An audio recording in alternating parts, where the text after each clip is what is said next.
brahmacharya? É a brahmacharya, né?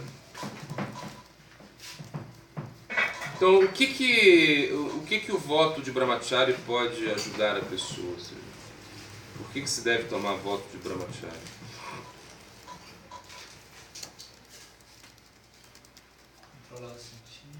Principalmente é isso, ou seja, abster-se da indulgência sexual. É a coisa mais... Por quê? Porque a gente entende que essa indulgência sexual é o que nos ata nesse mundo material. Ou seja, o apego sexual é o que vai fazer a gente nascer de novo aqui.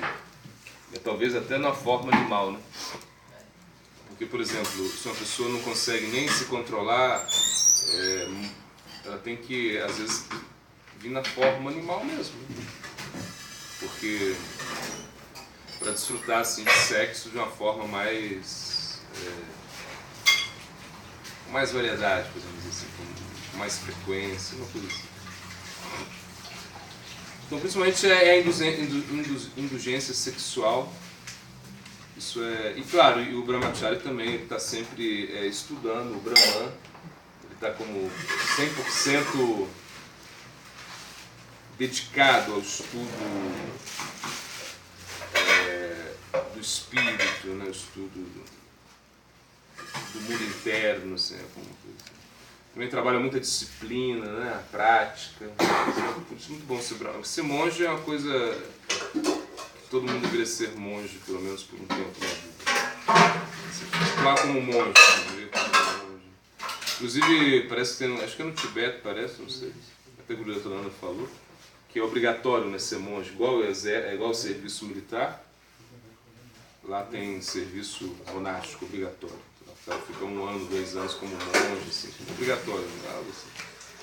Bom, e também como um brahmacharya é como um treinamento, né, para a vida de casado. Né?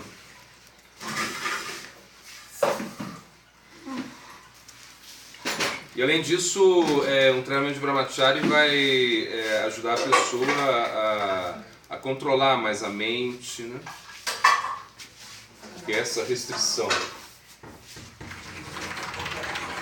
Controlar a mente, controlar as palavras, né?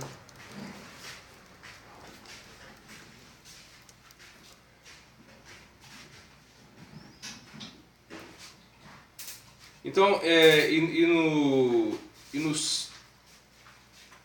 e quando uma pessoa deveria ser brahmacharya, assim, a partir de qual idade? Né? Tipo assim, Dos 5? dos 5 anos. Quando tem 5 anos de idade, ele deveria ir para o Gurukula, né? E morar como mestre espiritual. E ali ser como treinado assim, rigidamente como um brahmacharya, aos 5 anos. Então, quanto mais cedo, melhor. Por quê? Porque a gente sabe, né, na infância, o que você aprende na infância, né, você leva isso pro resto da vida. Como se na infância você tem se o caráter da pessoa é polido, né? Então ele vai levar isso pro resto da vida. Então ele vai poder, como depois, se qualificar, ou seja, isso vai ficar na mente dele, poxa, essa austeridade, essa prática, essa vida assim, tão assim, dedicada, que quando ele, depois que for casado, depois que já tiver cumprido os seus deveres como esposo ou esposa, ele vai novamente voltar à sua mentalidade para renúncia, para prática, assim, e alcançar a perfeição da vida, né? Porque na realidade a gente quer alcançar a perfeição. A gente quer realmente acabar com esse Maya Sansara e conseguir o amor por Deus. E claro, e esse ashram de brahmacharya ajuda, né? Ajuda bastante. Bom, e como era como é? Sei lá. Qual é o momento que o brahmachari decide o destino da sua vida? Ele decide, né, se vai se casar ou não. Então 25 anos é a idade... 25 anos é a idade sem limite, né, praticamente. Aos 25 anos, os homens deveriam se casar. As mulheres podem ser um pouquinho mais cedo.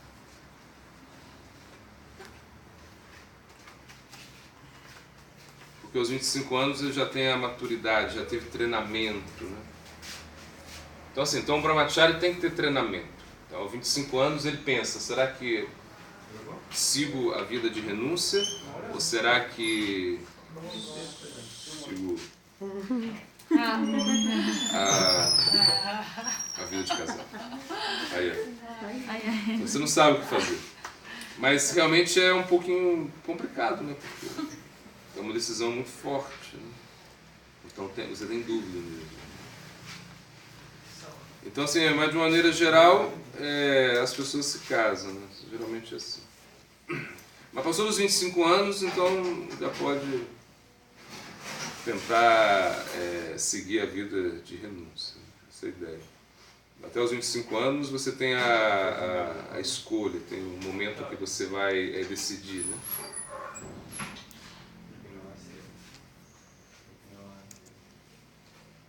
Então, assim, aos 25 anos ele deixa... Bom, naquela época, na cultura védica, aos 25 anos a pessoa deixava, né, a residência do mestre espiritual e ele ia, né, para aceitar uma esposa. Né? Essa era a ideia. Porque já estava bastante treinado, né? Então, e tudo isso é para quê? Como eu falei, o Varnashram é para engaiolar a gente, para acabar um pouco para restringir um pouco essas tendências animalescas que nós temos, né? Porque consciência animal significa isso, né? Desfrutar de sexo, comer o que você quiser, entende? Ficar se protegendo da maneira que você queira e depois morrer. Isso é como consciência animal.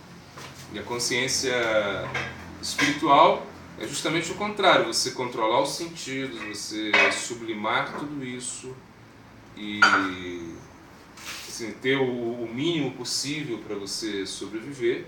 Somente você só tem aquilo para manter o teu corpo e tua alma juntos, isso é consciência espiritual. E depois, não morrer. É transcender. Então isso é consciência humana, consciência, né, espiritual.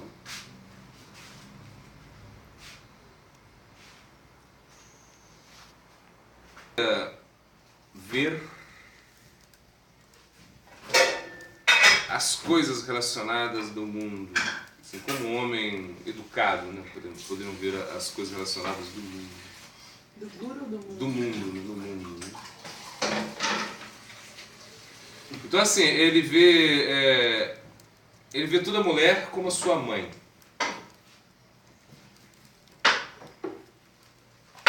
Exceto sua própria esposa. Claro. Fica difícil. O pior é que acontece muito de homem ver a própria...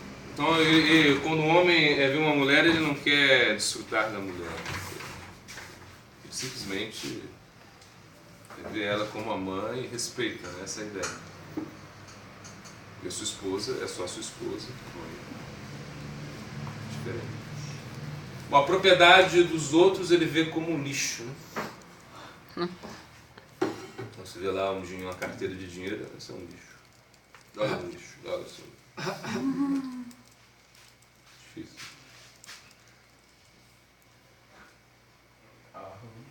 E ele trata todo mundo como ele gostaria de ser tratado. Essa é um homem educado dele. Ou seja, uma pessoa educada, ele trata todo mundo como ele gostaria de ser tratado. Então, cara, sempre assim, aquela ideia, se colocando na posição do outro, né? Se você quer ser bem tratado, trate bem as pessoas.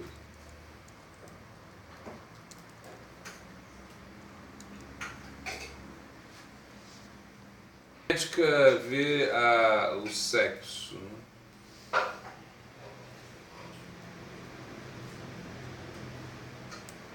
Então ele vê como impulso sexual, como eu já falei, é como o desejo que mais prende a entidade viva nesse mundo material, como os grilhões. Né? Grilhões? Uhum. Que, mano? Como o impulso que mais é o desejo material que mais prende a entidade viva nesse mundo material, é o impulso sexual. Grilhões É que deixa todo mundo preso aqui, ou seja, por isso é que sannyasa e brahmacharya são respeitados, assim, porque estão lutando mais com isso.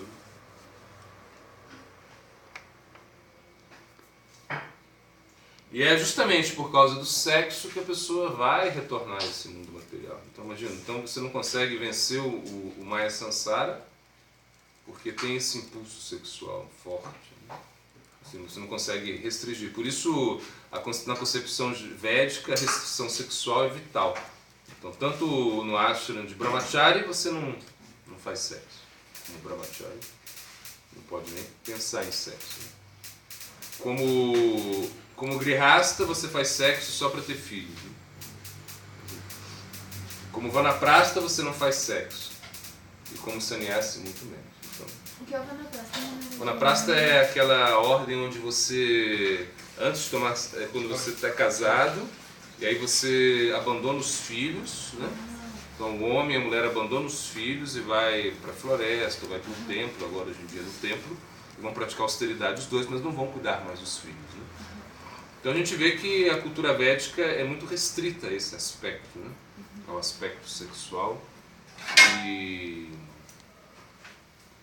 é uma coisa assim, muito, muito incrível, porque é essa preocupação que vai dar força espiritual para todas as pessoas.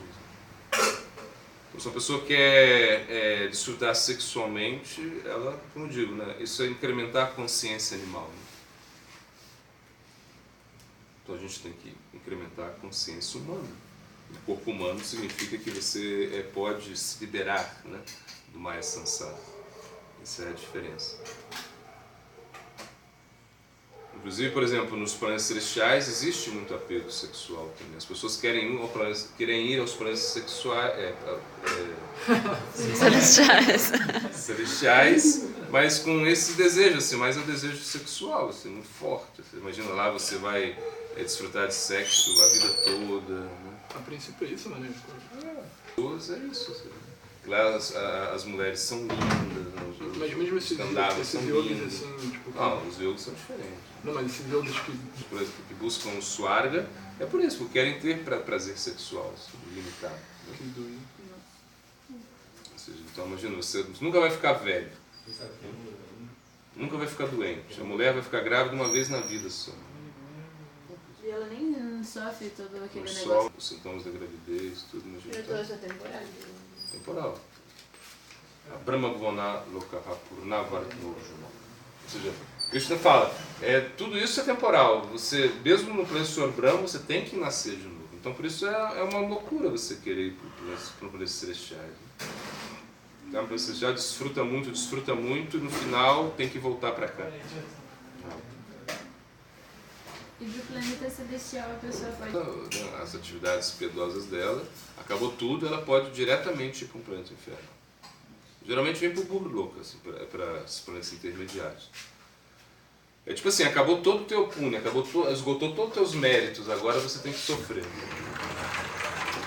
É mais ou menos assim, é igual pegar uma pessoa, afundar ela no rio, assim, né, na água, então está sofrendo muito. Aí você tira ela como... Ela esse sentimento de felicidade, depois afunda de novo. É assim, você vai...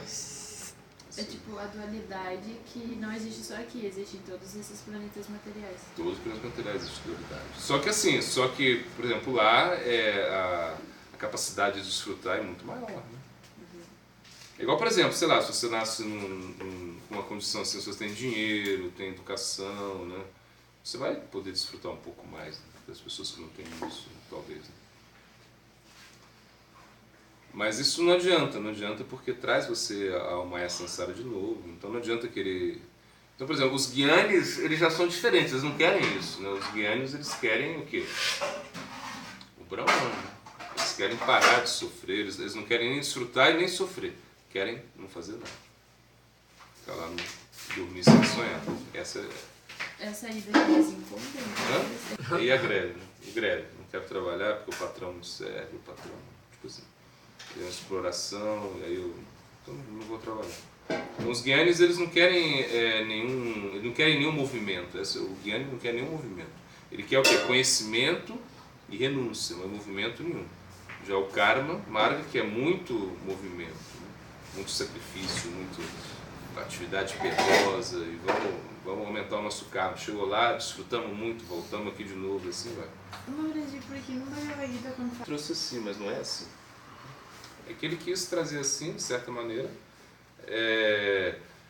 para que, sei lá, a gente não se confundisse tanto, uma coisa assim, não sei.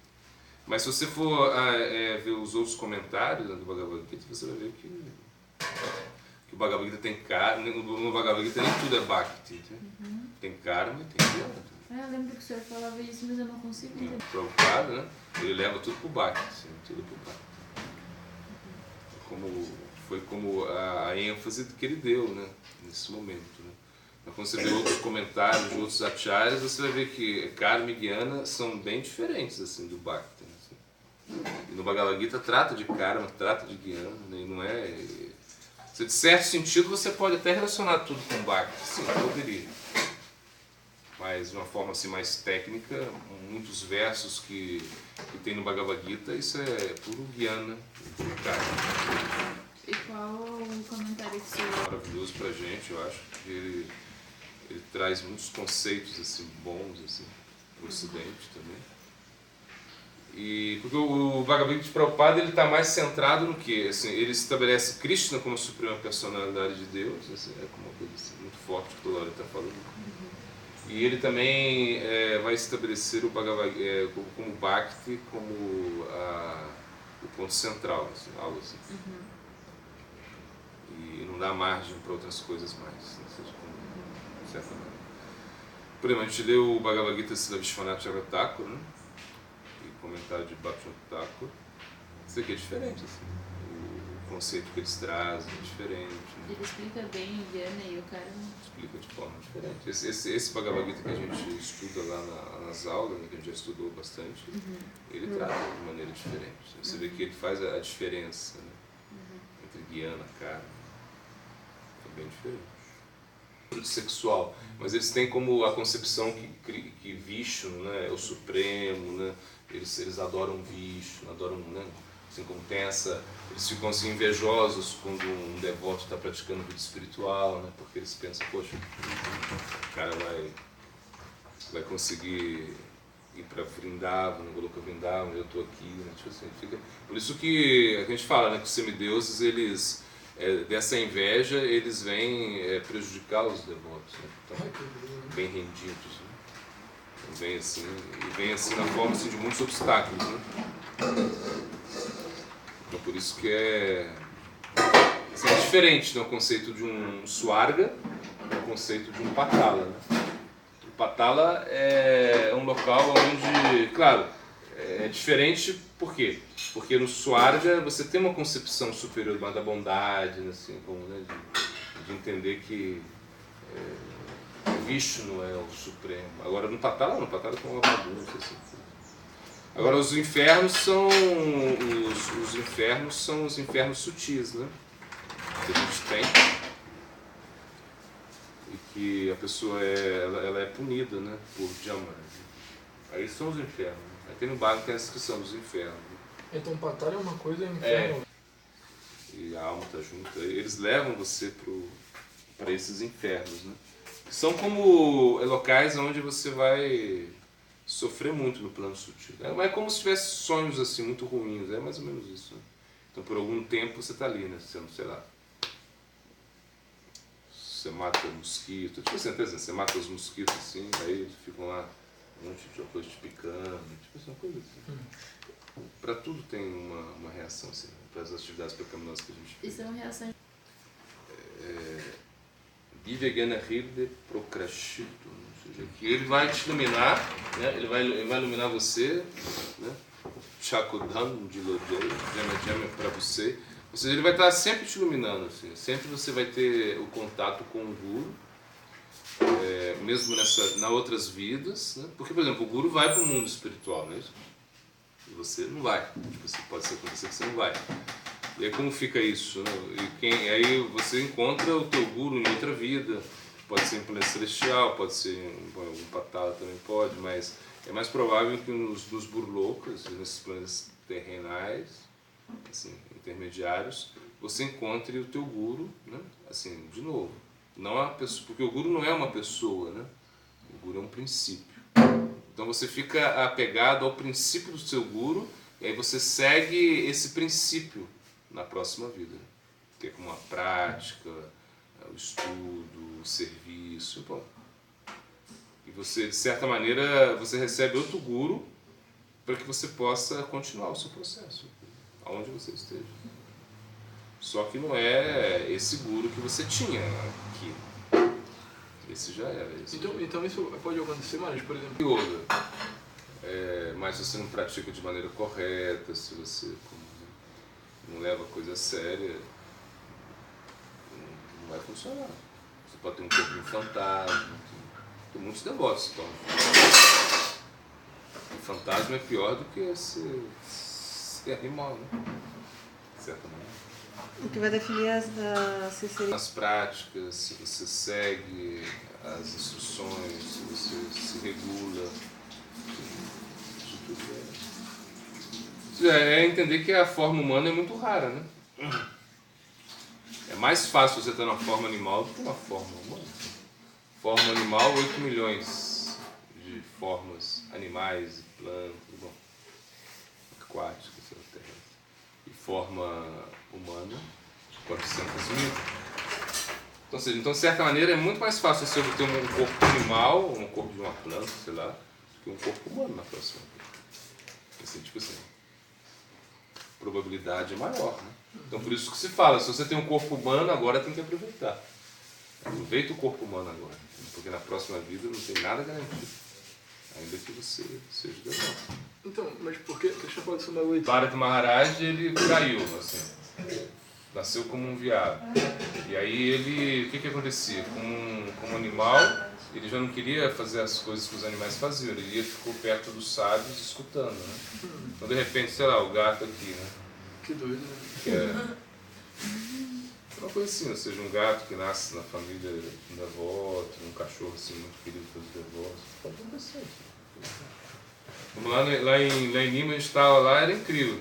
A gente ia dar aula, isso era incrível, assim. Isso é uma coisa assim que eu pensei, mentira. Era o Mangalarti, o gato entrava assim no templo, assim, para assistir o Mangalarti, todo dia. Todo dia, tocava o búzio, o gato ficava ali no Mangalarti. Assim,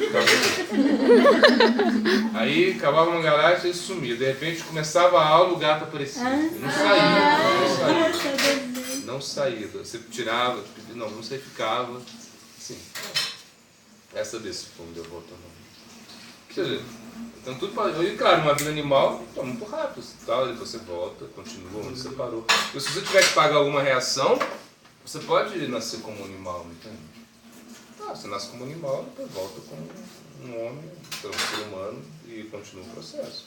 Geralmente é assim, se você é muito estrito com o processo, você nasce na família de pessoas que estão praticando o espiritual. Então você já tem essa oportunidade na próxima vida. Então, se você não é tão estrito, se você seguiu e não conseguiu tanta perfeição, aí você pode nascer como um planeta celestial e depois voltar, né? Então, e também acontece, se a pessoa, sei lá, fez alguma coisa, por algum motivo, ela pode. Então nada garante que você vai nascer como um ser humano na próxima vida. Mesmo nos passeios de Mahaprabhu, né, tinha um cachorro que seguiu Shivasena, né? Shivasena era um grihasta, era uma pessoa assim, muito opulenta, muito rica, que ele financiava que todos